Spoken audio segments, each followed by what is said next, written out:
To developments in the ongoing Stellantis and UAW lawsuit. Stellantis now telling the union their most recent proposal won't work.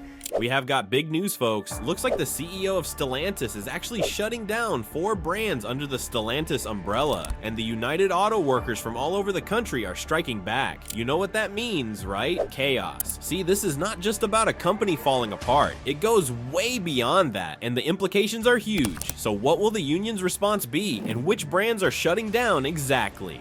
How did we get here? Well, these brands, Dodge, Jeep, Ram, and Chrysler, have actually been in a downward spiral for ages now. See, the automotive world is buzzing with tension, and Stellantis CEO Carlos Tavares is at the center of it all. He portrays an industry teetering on the brink, yet he simultaneously boasts about Stellantis' impressive standing. But there's a twist. Shawn Fain, the passionate union president, isn't impressed with Tavares' narrative. He calls it a disgrace, and has some sharp words for the CEO. Fain argues that if any everyday worker showed the same level of mismanagement as Tavares, they'd be shown the door in no time. Yet, ironically, thousands of workers are struggling under Tavares' leadership. See, for many, all the problems are caused by Stellantis, the automotive giant born from the Fiat Chrysler and PSA Group merger. Since Stellantis bigwigs started calling the shots, everything's flipped upside down. New strategies, new concepts, but it's not exactly a win for every brand under their umbrella. In fact, these 4 brands are crashing and burning hard, but don't just take my word for it, look at the numbers. But one more thing before we get into the details, subscribe and hit that bell icon so you don't miss out on similar videos.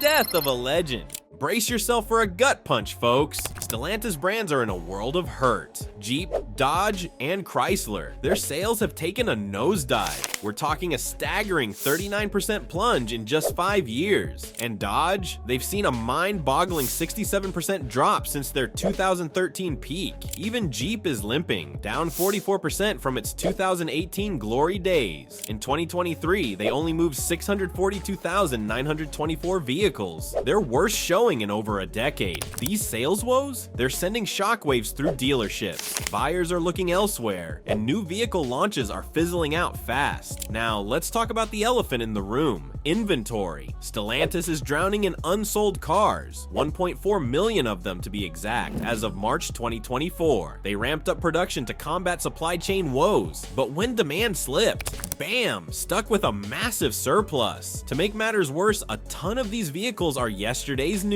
Old models. They're outdated and out of touch with what today's shoppers crave, especially in the cutthroat midsize SUV arena. Stellantis brands, they're watching cars collect dust on lots for way longer than the industry norm. So how'd they land in this pickle? It's a cocktail of 3 main issues. Let's start with the first one. Market dynamics and mismanagement. Look, everyone is thinking the same thing in the Stellantis National Dealer Council. They're not mincing words. They're pointing the finger squarely at CEO Carlos Tavares, calling his short-term decision-making the main culprit behind the body blow to market share and dealer profits. The council went hard after the CEO, and it is all documents on a letter dated September 10th, 2024. I mean, sure, his tactics might have given profits a little sugar rush, enough to make his bank account go a little wild. But dealers are raising a big red flag to his practices. They're arguing that this short-term thinking is throwing brand value and market share under the bus. The council's crystal ball? They're predicting a one-way ticket to disaster town. And guess what? They think we're already seeing the writing on the wall, and dealers are feeling like they're stranded on an island, tackling these crazy challenges without a life raft from Stellantis. The council's pointing fingers at the company's recent budget slashing and compensation tweaks, moves they say are drop-kicking dealer profits into oblivion. So now, dealers are drowning in a sea of unsold cars, watching their lots turn into vehicular graveyards. It's a surefire recipe for financial headaches and a whole lot of grumbling across the dealer network. Say by linking dealer pay to the number of vehicles shipped instead of how many actually make it off the lot, dealers are ending up with empty wallets and heaps of frustration. But the council isn't just airing grievances, they're delivering a serious wake-up call. They're urging Stellantis to pump the brakes on these short-sighted moves and to start focusing on the broader picture. From their perspective, if the company doesn't pivot and start supporting its dealers, everyone's in for a bumpy ride ahead. And don't even get me started on those layoffs and plant closures. They're just fanning the flames of worry surrounding Stellantis' long-term strategy in North America. Which brings us to the next factor that is contributing to Stellantis' downfall. Let me explain.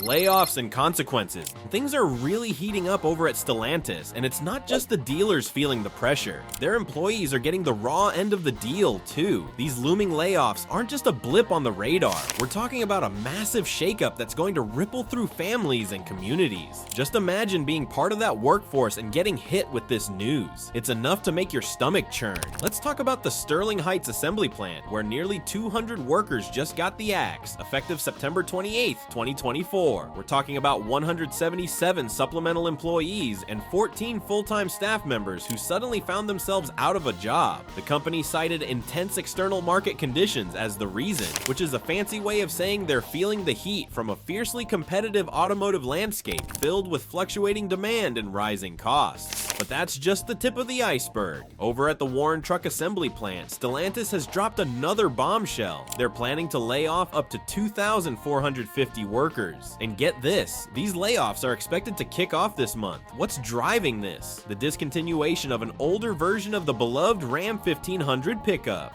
As Stellantis sets its sights on newer models and cutting-edge tech, it seems they're having to make some tough calls about the size and structure of their workforce. Now, Stellantis is trying to sweeten the deal, offering senior employees facing layoffs 52 weeks of supplemental unemployment benefits and 2 years of healthcare coverage. But let's be real, that's just a drop in the bucket. The livelihoods of thousands hang in the balance as this once thriving plant teeters on the edge of uncertainty. And the troubles at Stellantis didn't just materialize out of thin air either. Back in March 2024, they confirmed plans to lay off around 400 non-union employees, nearly 2% of their entire US workforce in engineering and technology. The reasoning: boosting efficiency and slashing costs in a market that just won't let up. And things only got worse from there. Fast forward to July 2024, and Stellantis temporarily laid off 1,600 workers at the Warren plant. The culprit: reduced vehicle output, which paints a pretty bleak picture of the company's ongoing struggle with market demand and inventory management. These ripple effects extend far beyond the factory walls, touching communities, families, and the economy as a whole. With all this chaos swirling, the future of the Warren Truck Assembly Plant is hanging by a thread. As Stellantis navigates the stormy seas of economic uncertainty and fluctuating demand, the fallout from these layoffs could reverberate for years. It raises the question, what's next for the dedicated workforce who've poured their heart and soul into building some of America's most beloved trucks?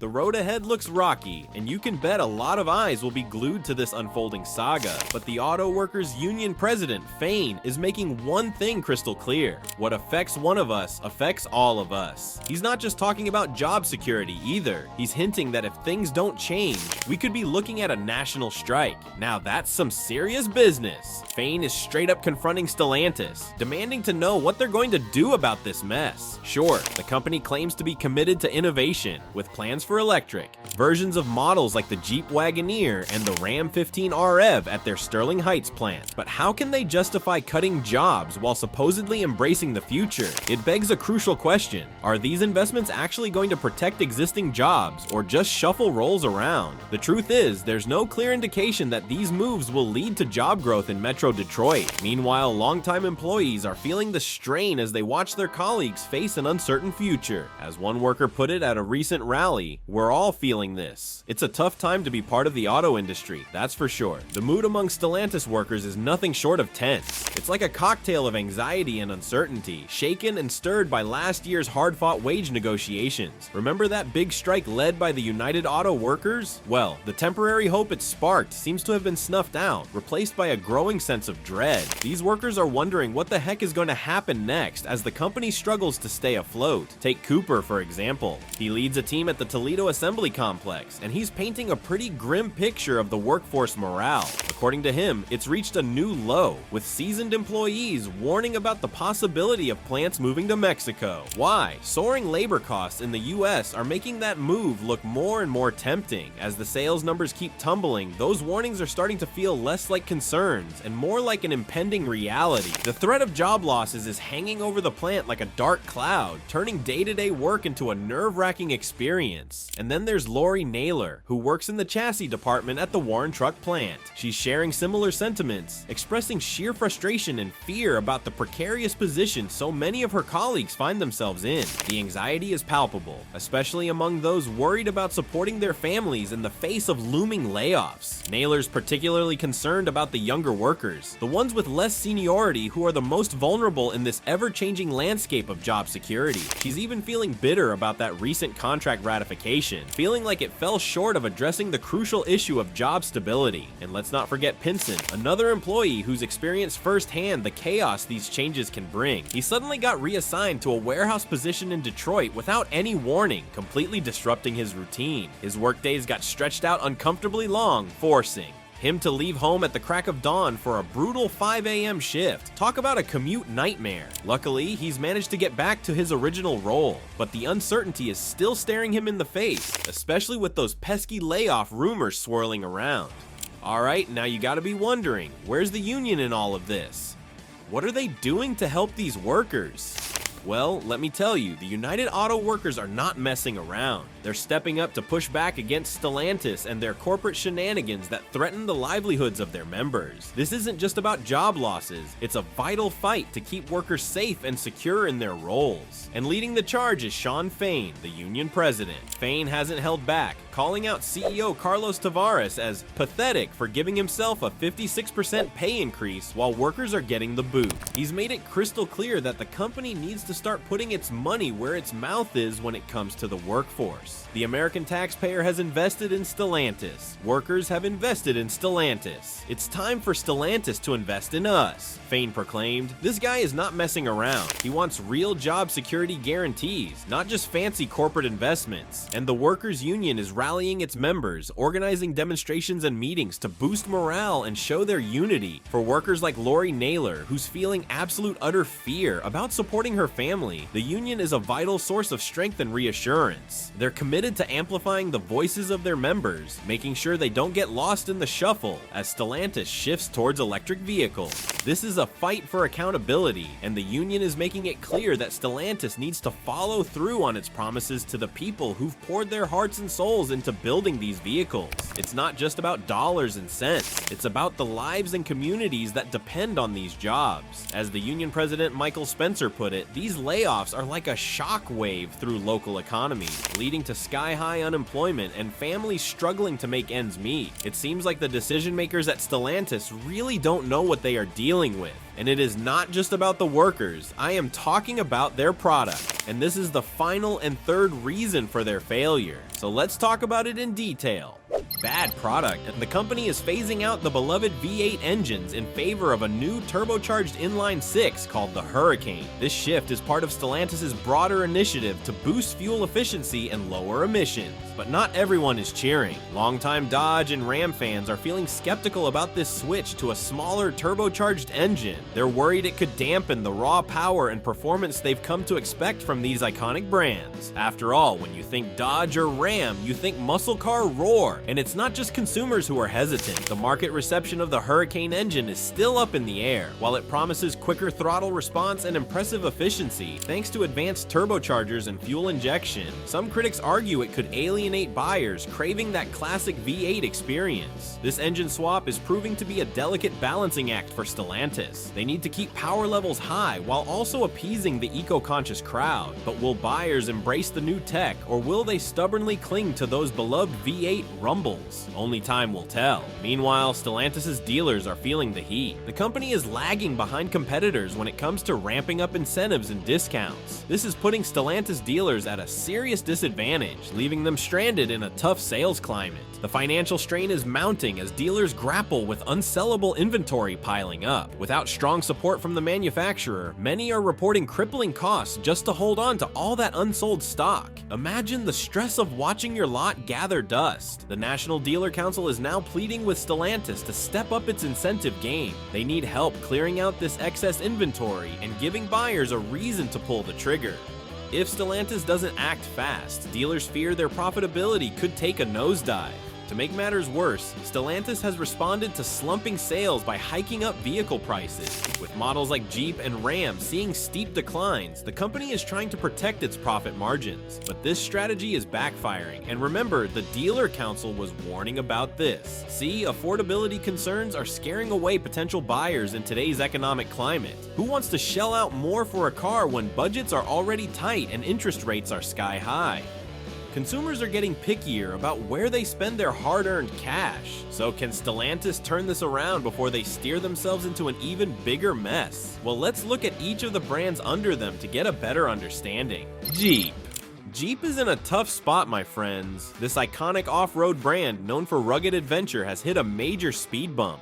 After 5 straight years of declining sales, they're staring down the barrel of a potential 6th year of falling numbers. In 2022, Jeep managed to ship just 684,600 vehicles, a far cry from their glory days when they were pushing over 973,200 units. And it's not just the sales figures that have Jeep execs scratching their heads. They're also facing a mounting inventory crisis. As of mid-2023, Jeep's dealer lots were sitting on around 77 days worth of supply, way above the industry average of 53 days. We're talking thousands of unsold 2022 models just gathering dust. That's a huge disconnect between what Jeep's producing and what their customers actually want. To make matters worse, Jeep is also grappling with skyrocketing prices. The average transaction price has soared to a whopping $55,000 per vehicle. For a brand once known for its affordability and ruggedness, that's a tough pill for loyal buyers to swallow. And let's not forget the Grand Wagoneer, which starts at over $60,000. That's firmly in luxury territory, but the competition isn't making things any easier. Rivals like the revived Ford Bronco are stealing would-be Jeep customers with fresh designs and features that really speak to the adventure-seeking crowd. Plus, Jeep's decision to discontinue popular models like the Cherokee and Renegade has left some major gaps in their lineup that rivals are rushing to fill.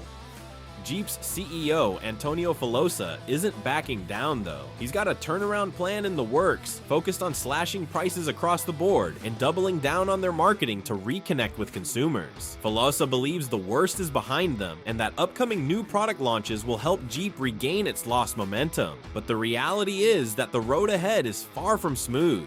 But what about Chrysler? Chrysler has found itself in a bit of a tight spot lately, particularly when it comes to sales. This situation raises some serious questions about the long-term outlook for the brand and its ability to bounce back. To make matters even more challenging for Chrysler, high inventory levels and shrinking profits are intensifying its struggles. While it's true that Stellantis has overall managed to remain in the green, Chrysler's specific performance indicators are sending alarms ringing among industry analysts and stakeholders alike. US dealers have even felt the need to voice their frustrations in open letters addressed to CEO Carlos Tavares. According to these letters, they've been sounding the alarm about the brand's downward spiral for over 2 years. This disconnect between what management perceives and what the ground-level dealers are experiencing points to some deeper issues with the company's overall strategy and how it executes its operational plans. On top of these challenges, Chrysler is facing heightened tensions with the United Auto Workers. Conflicts are cropping up regarding investment commitments and production strategies, leading the union to file grievances. These disputes cast shadows over labor relations and raise concerns about potential strikes. With everything happening, Chrysler's operations could face even more disruptions if the situation escalates. So, what does this all mean for Chrysler? As the landscape shifts and challenges mount, the company will need to find innovative ways not only to reconnect with its dealers and workers, but also to reinvigorate its brand in a competitive market. The road ahead might be rocky, but will Chrysler rise to the occasion or continue on its downward trajectory? Only time will tell. And what about Dodge and Ram?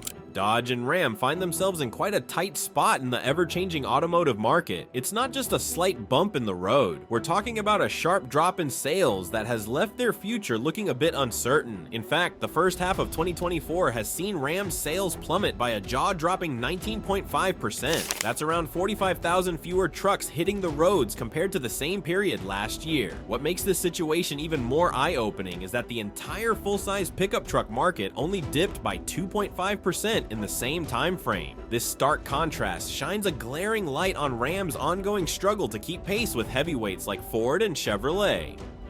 Now, if you're thinking things can't get any worse for them, just look at the lot overflow. One of the most shocking indicators of this crisis is the massive pileup of unsold inventory at dealerships. Picture this: you stroll into a dealership and you're greeted with rows upon rows of shiny brand new Ram trucks from model years 2023, 2024, and even 2025. Yet instead of zooming off the lots, these vehicles are just sitting there, collecting dust. This inventory surplus isn't just a minor inconvenience, it's tying up crucial capital for dealerships. As frustration mounts, many dealers are feeling the heat and slashing prices to entice buyers, with reports of discounts soaring as high as $20,000 on new trucks. This is a clear sign that many are scrambling to get rid of their aging stock. So, what's fueling this turbulent ride? Well, several key factors are at play here. First off, the rising cost of living has made it tough for consumers to stretch their wallets for full-size trucks, especially when those vehicles often carry hefty price tags well above $60,000. Coupled with skyrocketing interest rates, which have pushed average monthly payments for new vehicles to about $735 in 2024, it's no wonder potential buyers are focusing more on essential purchases rather than splurging on luxury items like new trucks. Unfortunately, this trend means that demand for Ram vehicles has taken a significant hit. But wait, there's more. Ram's recent decisions haven't exactly hit the mark with consumers either. A prime example? The company's choice to discontinue the much-loved Hemi V8 engine. This move has left many loyal customers feeling alienated, yearning for the powertrain they've come to adore. Instead, the newly introduced engine options lack the appeal and performance that buyers expect, prompting many to explore alternatives and look elsewhere for their next ride. There's also a behind-the-scenes drama unfolding that's adding to Ram's woes. The unexpected departure of their longtime CEO has created a significant leadership vacuum at a time when assertive action is necessary to turn the tide in their favor. This tumultuous transition comes amid ongoing quality control concerns surrounding Ram's new electrical architecture, which have started to rattle the confidence of potential buyers. The last thing they want is to invest in a vehicle that raises eyebrows about its reliability. It's no surprise sales have taken another hit as these doubts creep in. So with all these swirling challenges, it's clear that Dodge and Ram are at a pivotal moment. As they navigate this bumpy path, the question remains: can they regain their footing and turn things around before it becomes too late? The road ahead is uncertain, but what's for sure is that they've got to rethink their strategy if they want to win back the hearts of consumers. But what's your thoughts on this? Let's know in the comments. Thanks for watching, and I will see you on the next video.